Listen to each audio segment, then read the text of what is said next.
Okay, so the purpose of audio taping, or I should say videotaping, the drive outbound toward the church was so that we could test the lavalier mic on my lapel.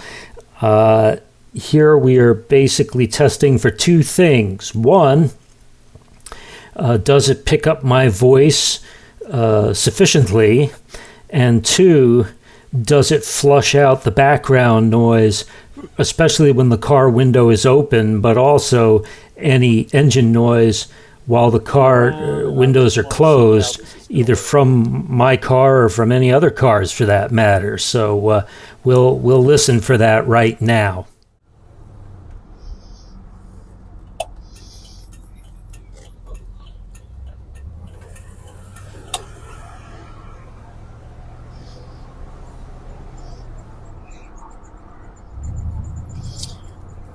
Hopefully it kills the background noise and mainly concentrates on getting my voice.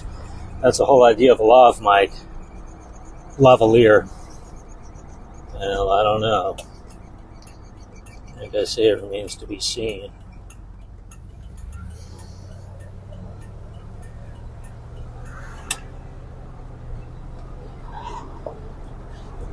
Oof.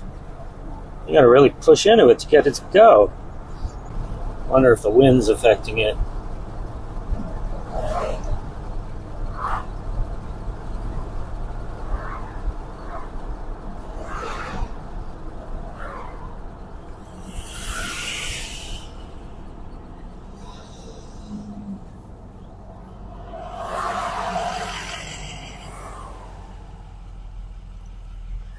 And we shall see.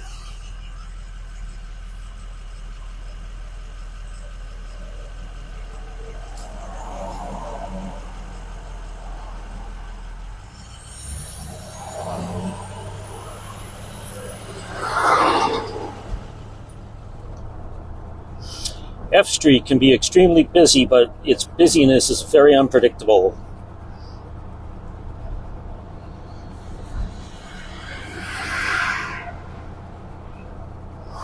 Like, this isn't that bad at all. It is Wednesday, February 8th, 2023. The anniversary of when I did this a year ago and 2 years ago. So we're trying to keep it going. We're going 55, and I wonder how the wind is affecting the microphone. I don't have fur to put over the mic, or that fuzzy wind repellent stuff. What do they call those? A wind cover? You know what I mean. It didn't come with one of those. Coming up on Riverbank in about a mile, thereabouts. We're going to turn on Claws and into that Oasis church.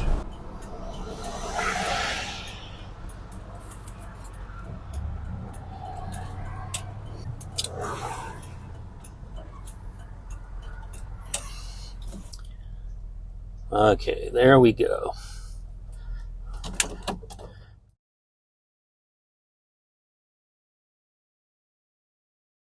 Well, hello, I'm John O'Flaherty, the B3 Burner, and third year in a row we're out here at the same church parking lot in Riverbank talking about the Cadillac. First time I was out here was 2021, 3 days after I got the car. Second time was, of course, a year ago, 2022, sunny day. Today is a sunny day. I kind of want to make this a tradition of doing this every February 8th. But I have a feeling one of them it's going to rain. And can't really take this car out in the rain because it leaks in certain places. And since I brought that up first, let's talk about that first. The places where we have leaks that we need to be concerned about is the rear window. Where these vinyl tops meet the windows, you sometimes get cancer or bubbling, where rust forms underneath these vinyl tops. They were actually a terrible idea.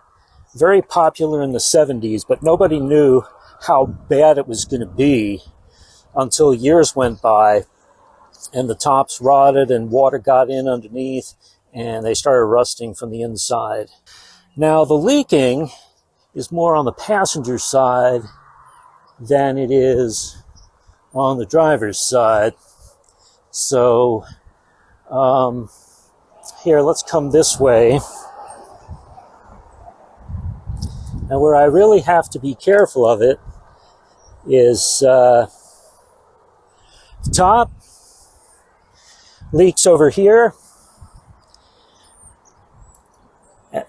onto the package tray and the back of the rear seat, and then it collects down here, down into here, and leaks into the trunk.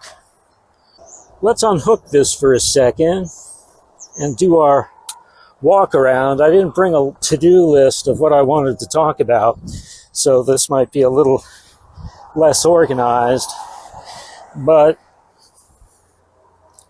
we'll do a walk around and you'll see in 2023's video nothing too much different than 2022, other than it's a year later. A big deal is coming up in May of this year, May 15th, I think, to be exact. And that is that the car turns exactly 50 years old. And that's kind of a big deal, especially this day and age, to have a car 50 years old and still out on the road. And I believe today's Hondas and Toyotas and even Priuses could do it, but the question is, does anybody want to? People today are so into thinking of cars as a disposable commodity that it's not even culturally, what's the word I'm looking for? It isn't common for people to want to hang on to their cars for as long today as they did, say, 50 years ago, or 60 years ago, or 70 years ago. A car was a major purchase. Back in the early to mid 20th century, you bought a car, a lot of times only one car per family, and that car had to last a long time. Today, people in the family can have multiple cars, and cars, like I said, are seen as disposable commodities. Sometimes people trade in cars on leases every 2 to 3 years, or in other cases, people just get tired of having the car. And to some people, any car 8 to 10 years old or older is too old to keep. I don't personally understand that, but I'm kind of old school. So what I want to do now, the wonderful thing with this lavalier mic, if it's still working, is my voice goes with the microphone, and I don't have to worry about my voice trailing away as I open the trunk. I don't know if I showed you this last year, but I'm going to show it to you now. I don't think I had painted the trunk yet. That is freshly painted. I finished the painting in April of 2022, almost been a year. There it is. I just painted it black. I put primer underneath it and painted it black to hide the water damage that emanates or comes from over the right rear wheel well. Being a single coat of black paint, it scratches very easily. I don't like that very much, but it's better than sustaining rust and having it get worse. I want to show you something ironic. People fit in today's cars better than they did in cars 50 years ago. You had a lot of hood, you had a massive hood, 6 feet long, you had a trunk that was long. But when you get in here, this is all the way out, and I hardly have any room over here. I cannot put the seat any further back than this. And luckily, I wouldn't say I'm thin, but I'm not stinking fat. And, if I bring this down, I don't have, between my stomach and here, I don't really have much more than 1.5 inches. I could drive my girlfriend's crossover, her Chevy Traverse, and put the seat back to the point where my feet almost can't reach the pedals. Cars are really more interior minded in terms of size in the interior. They just didn't think about that then. Very inefficient use of space. You want to think that because a car is this big, that it had plenty of interior room. That unfortunately and ironically isn't really the case. The seatbelt extensions, I don't think that I had displayed to you, and we're going to do that now. The seatbelt extensions. See, one of the reasons I prefaced this with the lack of interior dimensions is I wanted to also add that they didn't really give you much room on the seatbelts either. Now, I had the seatbelt extensions taken apart last year, showing you that I was going to put them together. Here they are. This is the extender belt, and this is the extra. And that's the extra for the imaginary middle passenger that doesn't sit there.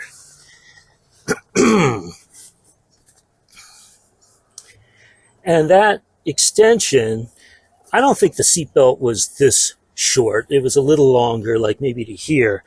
But that extension allows this to extend all the way out and give you a little bit more room. Some people are a little bigger than others and wouldn't be able to ride in my car safely or legally otherwise. And you can see that I have seatbelt extenders on the passenger side as well.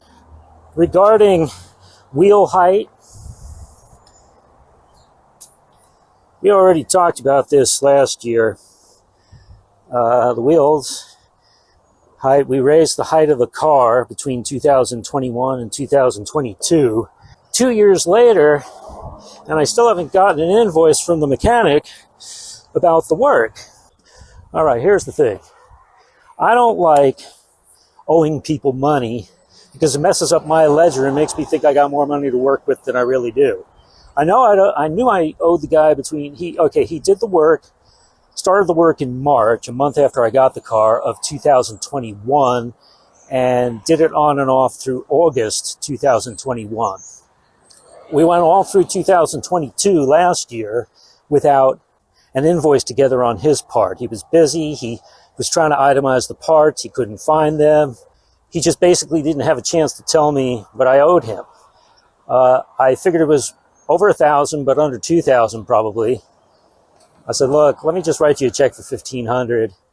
And when you get the invoice ready, whatever the overage is, I'll just pay the difference on a second check. And he said, that's good enough.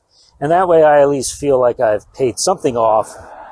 And my ledger now reflects that I'm $1,500 poorer than I otherwise would have thought I was. So I don't make a purchase foolishly thinking I have money I don't. Now let me get to the hood, see if there's anything else we need to talk about here. Front end, not much different to tell you. Still have the 1973 license plate on it. Front end still looks good. This little bumper guard got tilted up probably when somebody who owned the car before me hooked it on a parking lot stopper and backed up and bent it up, would be my guess. I've taken it to a few shows. I haven't driven it all that frequently lately with the price of gas. The chrome is in magnificent shape, barring a few scratches, which is good because the state of California is cracking down on chroming. Like, I'm looking at a scratch, a surface scratch, that could probably be gently polished and removed. But if we look at this like that, it's looking good enough. I don't stress the small stuff. And to me, whether my chrome is slightly scratched or not isn't a big deal. To me, paint is a bigger deal.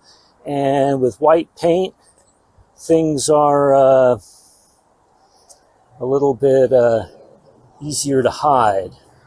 I haven't fixed the hood hinges yet. Haven't put the passenger side mirror on yet, but I purchased it and it's ready to go. I still have to use the bungee cord to open the hood. And I haven't cleaned the engine. Let's go ahead and look at that. Heavy ass hood. Remember when I did I painted the air filter cover last year? That was January 2022. Yeah, well, just because it was freshly and cleanly painted a year ago doesn't mean it's going to stay that way. If you don't clean it, it goes and it gets dirty. There is a way to steam clean engine parts. I know what I recently had done, and it wasn't cheap, but it was necessary. Remember when I told you that this was done in the fall or late summer of 2022? Remember when I told you I had a sinking brake pedal? I had a sinking feeling something was wrong, and I was right. Well, there we go. That is the new and improved master brake cylinder. It wasn't leaking at the cylinder, it was leaking at the rear brake cylinders, but still, ultimately, the master cylinder was the problem. July, August of last year, I went to Turlock and went to Jesse's shop upon recommendation of somebody I know down there to have the air conditioning looked at. And there are some air conditioning items that have been done. You're not going to see them very well in the shadows, but on the left-hand side, there was exposed wires and he put insulation on it. And I'm trying to find it now,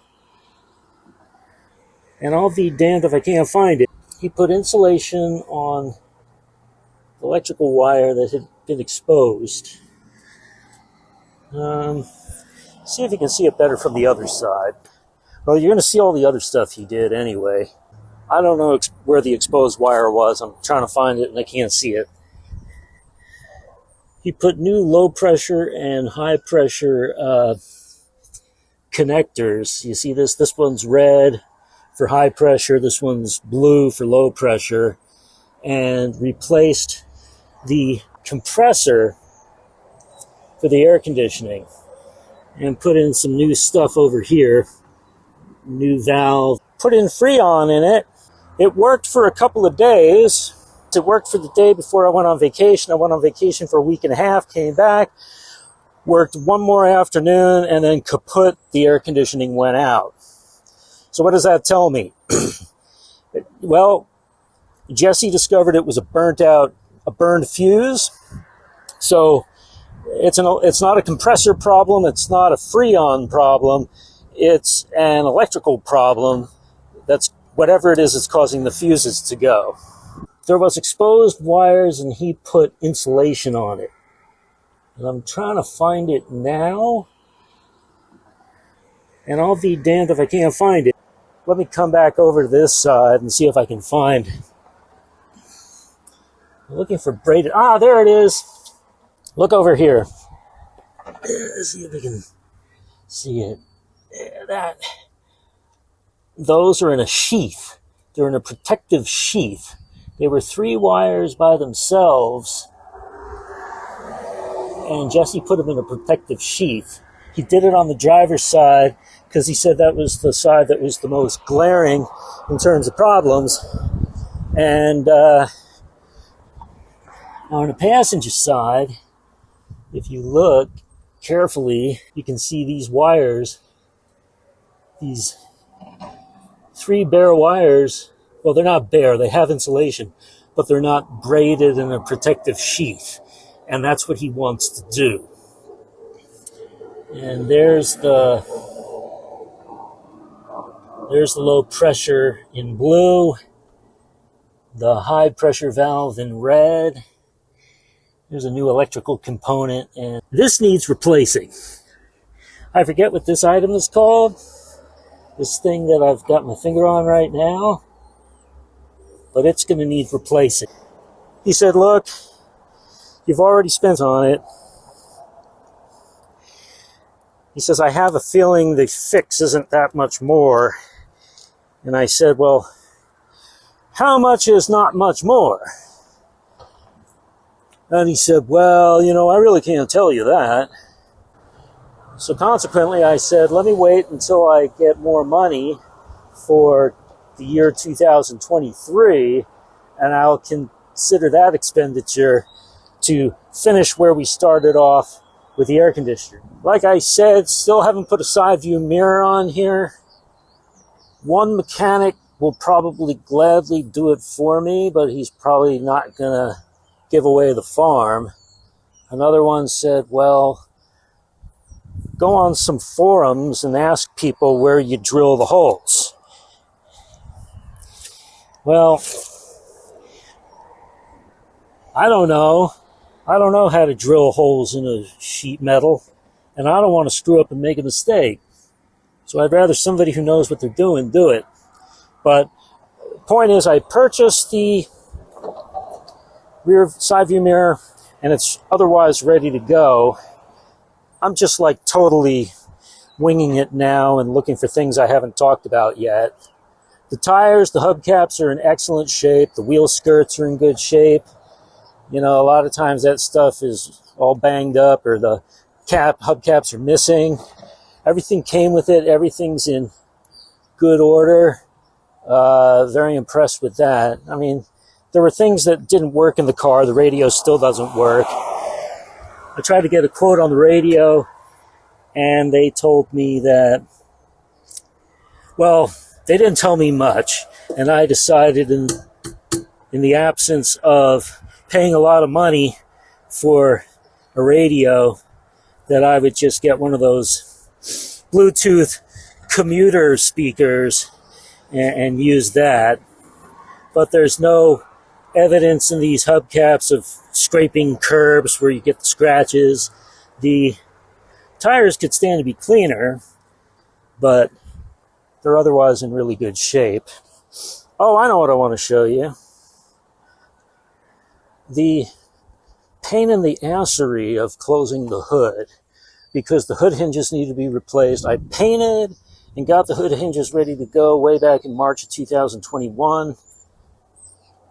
First mechanic, until he told me what he owed me for the work done in 2021, I wasn't going to ask him to do anything else, because I want to know what I owe. But this is the thing you need to do. First, you can't see it from here, but you disconnect the bungee cord that is holding up the trigger to lift open the hood in the first place. So there's the bungee cord.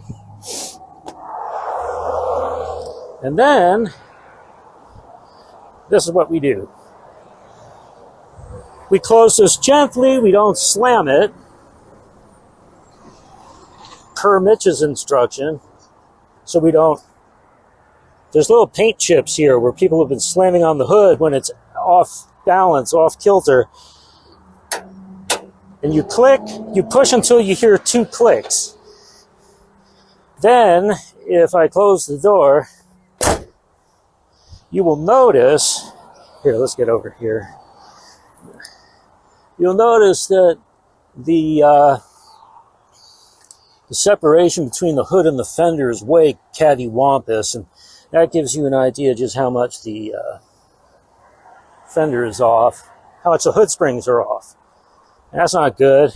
So we give it a good push down, and what I do to one side, I do to the other. I'm not going to bring the camera around. Trust me, it looks about the same. And once we push down both sides, then one more push here, and I heard a third and final click, and then she's closed off and ready to go. To conclude, third year in, third video, 2 years I've owned the car. It's not perfect still, but a lot of things have been improved.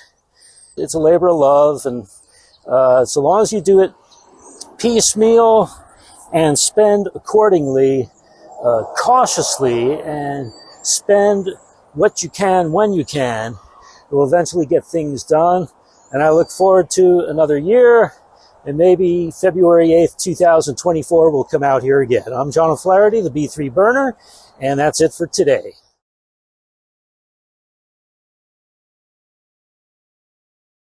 Okay, now for the ride home. Try this out. Let's go.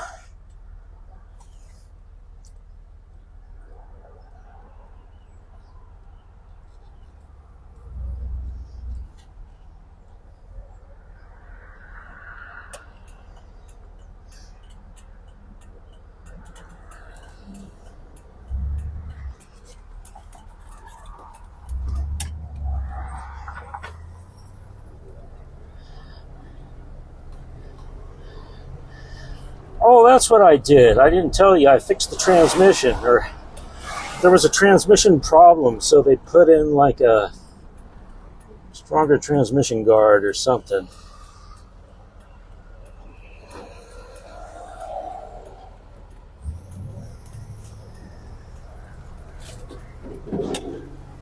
This car, not known for its breakneck acceleration, but it still gets the job done.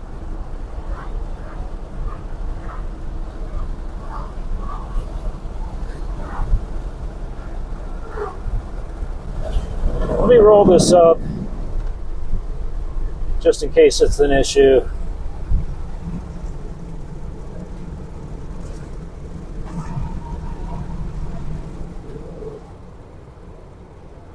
Rolled up the windows. This is what it sounds like with the windows rolled up. Very comfortable ride. Most people under the age of 30 will never know what it feels like to drive something like this. My dad told me, now that you got that new transmission, you don't want to goose it and really floor it while you're driving. And I said, yeah, I agree. So,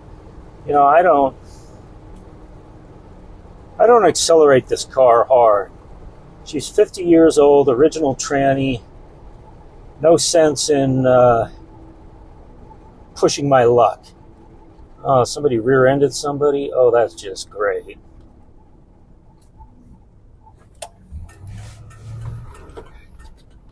I guess that's what happened. He broke down.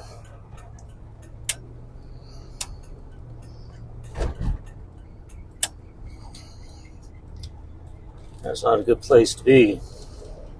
You don't see too many new cars breaking down, new pickup trucks. You would expect a car like mine to break down in the middle of the road. Knock on fake wood, she's been going pretty good. She's never stranded me on the road.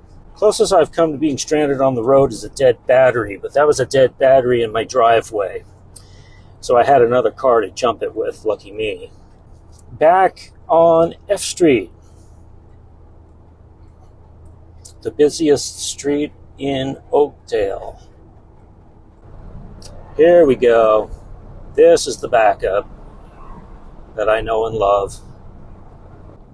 Good old Oakdale in the afternoon during commute hour on the weekdays. That was a pretty smooth shift from first to second. What happened is it used to hang up and wind real high in first and not shift. Or real high in second. I can't remember which one, but it was not, let's just say it was not good. All right. It always looks like I'll never fit in this slot, but I do.